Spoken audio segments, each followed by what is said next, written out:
साथियों, स्वागत है आपका हमारे YouTube चैनल में।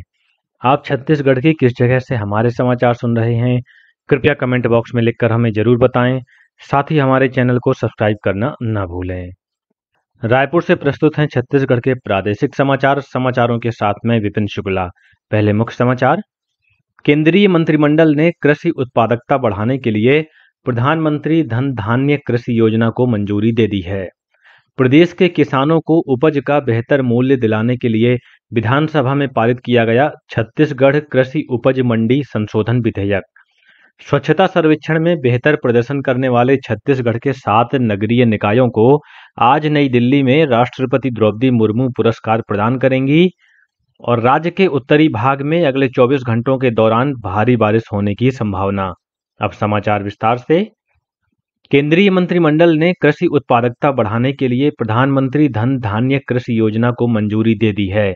इस योजना का उद्देश्य फसल विविधीकरण और टिकाऊ कृषि पद्धतियों को बढ़ावा देना, कटाई के बाद भंडारण क्षमता बढ़ाना, सिंचाई सुविधाओं में सुधार और ऋण की उपलब्धता को सुगम बनाना है। नई दिल्ली में कल मंत्रिमंडल की बैठक के बाद सूचना तथा प्रसारण मंत्री अश्विनी वैष्णव ने संवाददाताओं को जानकारी देते हुए कहा कि इस योजना से देश के 1,70,00,000 किसानों को मदद मिलेगी। राज्य विधानसभा में कल छत्तीसगढ़ कृषि उपज मंडी संशोधन विधेयक पारित कर दिया गया। प्रमुख विपक्षी दल कांग्रेस पार्टी के सदस्यों ने इस विधेयक का विरोध किया। नेता प्रतिपक्ष डॉक्टर चरणदास महंत ने कहा कि इससे ई कॉमर्स को बढ़ावा मिलेगा। जवाब में कृषि मंत्री रामविचार नेताम ने कहा कि ये विधेयक राज्य के किसानों के हित में है। मंत्री के जवाब से असंतुष्ट होकर कांग्रेस ने सदन से बहिर्गमन कर दिया, जिसके बाद छत्तीसगढ़ कृषि उपज मंडी संशोधन विधेयक को सदन में सर्वसम्मति से पारित कर दिया गया। बाद में विधानसभा परिसर में मीडिया से बात करते हुए कृषि मंत्री रामविचार नेताम ने कहा कि इस विधेयक में ई व्यापार मंच का प्रावधान किया गया है और इससे ई कॉमर्स के लिए रास्ता खुलेगा और राज्य के किसानों को उनकी उपज का बेहतर मूल्य मिलेगा। कल सदन में छत्तीसगढ़ निजी विश्वविद्यालय स्थापना और संचालन विधेयक 2025 को भी सर्वसम्मति से पारित कर दिया गया। विधेयक पर हुई चर्चा में भाग लेते हुए मुख्यमंत्री विष्णुदेव साय ने बताया कि सक्ती जिले के बाराद्वार में जगरानी देवी विश्वविद्यालय नामक निजी विश्वविद्यालय खोला जाएगा। ये विश्वविद्यालय राज्य का 19वां निजी विश्वविद्यालय होगा। छत्तीसगढ़ विधानसभा के मानसून सत्र के तीसरे दिन कल सदन में शून्यकाल के दौरान विपक्ष ने बिजली की दरों में की गई वृद्धि पर स्थगन प्रस्ताव लाकर चर्चा कराने की मांग की। नेता प्रतिपक्ष डॉक्टर चरणदास महंत ने कहा कि बिजली दर में वृद्धि से गरीबों को आर्थिक परेशानियों का सामना करना पड़ रहा है। जवाब में मुख्यमंत्री विष्णुदेव साय ने कहा कि छत्तीसगढ़ विद्युत नियामक आयोग द्वारा घोषित बिजली की नई दरें बीते वर्षों में की गई वृद्धि की तुलना में काफी कम हैं। बाद में विधानसभा अध्यक्ष डॉक्टर रमन सिंह ने विपक्ष के स्थगन प्रस्ताव को अस्वीकार कर दिया। वहीं कल सदन में नेता प्रतिपक्ष डॉक्टर चरणदास महंत ने प्रधानमंत्री आवास योजना ग्रामीण में गड़बड़ी का मुद्दा उठाया। उन्होंने इसकी जांच सीबीआई से कराने की मांग की। नेता प्रतिपक्ष ने कहा कि कोटा और मनेन्द्रगढ़ में कई अधूरे पड़े आवासों के निर्माण को पूर्ण बता दिया गया है। उन्होंने आरोप लगाया कि आवास बनाने के लिए मृत लोगों के नाम से भी राशि जारी की गई है। राज्य के गृह मंत्री विजय शर्मा ने कहा है कि केंद्र सरकार द्वारा प्रशिक्षित साइबर कमांडो अब छत्तीसगढ़ में साइबर अपराधों पर लगाम लगाने के लिए काम करेंगे।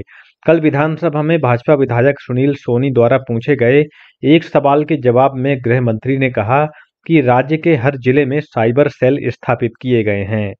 इससे पहले विधायक सुनील सोनी ने कहा कि बीते 3 साल में छत्तीसगढ़ में साइबर अपराध के 1300 से ज्यादा मामले दर्ज हुए हैं। स्वच्छता सर्वेक्षण में बेहतर प्रदर्शन करने वाले छत्तीसगढ़ के 7 नगरीय निकायों को आज नई दिल्ली के विज्ञान भवन में आयोजित होने वाले स्वच्छ सर्वेक्षण समारोह में राष्ट्रपति द्रौपदी मुर्मू पुरस्कार प्रदान करेंगी।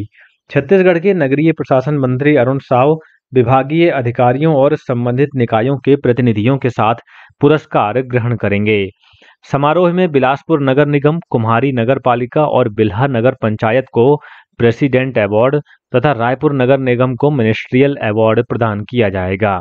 इसके अलावा अंबिकापुर नगर निगम, पाटन और विश्रामपुर नगर पंचायत को भी स्वच्छता के क्षेत्र में उत्कृष्ट प्रदर्शन के लिए पुरस्कार प्रदान किए जाएंगे।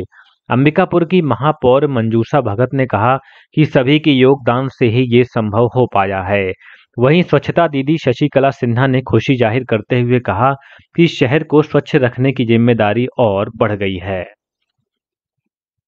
राज्यपाल रमेन टेका ने प्रदेश के विश्वविद्यालयों और कॉलेजों में रिक्त पदों पर भर्ती की कार्यवाही को प्राथमिकता से पूरा करने को कहा है। उन्होंने कल राजभवन में प्रदेश के सभी शासकीय विश्वविद्यालयों के कुलपतियों की बैठक लेकर कामकाज की समीक्षा की और सभी कुलपतियों से कहा कि वे डीन स्टूडेंट वेलफेयर को सक्रिय करें तथा विद्यार्थियों की शिकायतों का समय पर निराकरण सुनिश्चित करें। और अब पेश है मौसम का हाल। मौसम विभाग के अनुसार अगले 24 घंटों के दौरान उत्तर छत्तीसगढ़ के सरगुजा संभाग के कुछ जिलों में भारी वर्षा हो सकती है। मौसम विज्ञानी एच पी चंद्रा ने बताया कि राज्य में अनेक स्थानों पर हल्की से मध्यम वर्षा होने अथवा गरज चमक के साथ छींटे पड़ने की संभावना है। वहीं धमतरी जिले में कल शाम आकाशीय बिजली गिरने से एक महिला की मौत हो गई, जबकि 2 अन्य लोग झुलस गए हैं। और अब कुछ अन्य समाचार संक्षेप में। भारतीय विशिष्ट पहचान प्राधिकरण ने अभिभावकों से 7 वर्ष की आयु से अधिक के बच्चों का अनिवार्य रूप से बायोमेट्रिक अपडेट कराने को कहा है। केंद्रीय माध्यमिक शिक्षा बोर्ड सीबीएसई ने विद्यार्थियों में स्वस्थ जीवन शैली को बढ़ावा देने के लिए स्कूलों में तेल बोर्ड स्थापित करने को कहा है। सीबीएसई ने इस संबंध में सभी स्कूल प्रमुखों को पत्र लिखा है।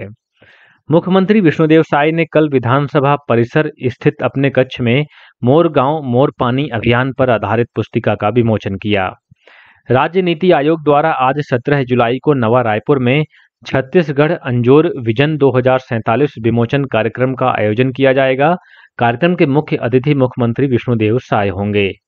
राष्ट्रीय सांख्यिकी कार्यालय द्वारा रायपुर के न्यू सर्किट हाउस में कल 18 जुलाई को सुबह 9:30 बजे से दोपहर 2 बजे तक राजधानी के महाविद्यालयों और विश्वविद्यालयों के छात्रों के लिए प्रश्नोत्तरी प्रतियोगिता आयोजित की जाएगी। प्रधानमंत्री राष्ट्रीय बाल पुरस्कार के लिए 31 जुलाई तक ऑनलाइन आवेदन आमंत्रित किए गए हैं।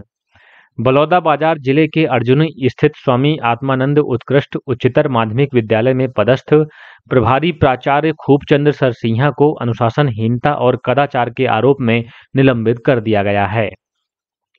खैरागढ़ छुईखदान गंडई जिले में नौकरी लगाने के नाम पर एक युवक से 6,90,000 रुपए की ठगी करने के एक आरोपी को खैरागढ़ पुलिस ने गिरफ्तार किया है।